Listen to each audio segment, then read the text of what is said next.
Plenty people here did this to Gullah, Geechee. And possible this thing, where that name come from. Where come Gullah, which means people blessed by God. Where come Geechee, which come from the Geechee people.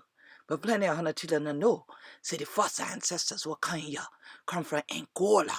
And then corrupt this word, make them into Gullah.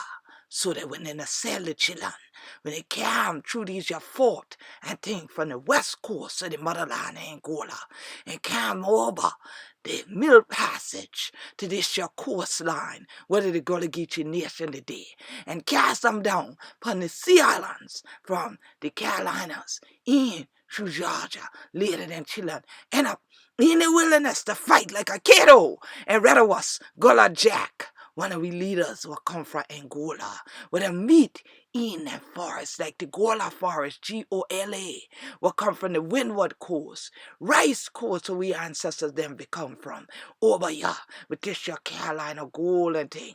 Well, Hunter can still see what I find now, even now when Hunter the kind here, the real land.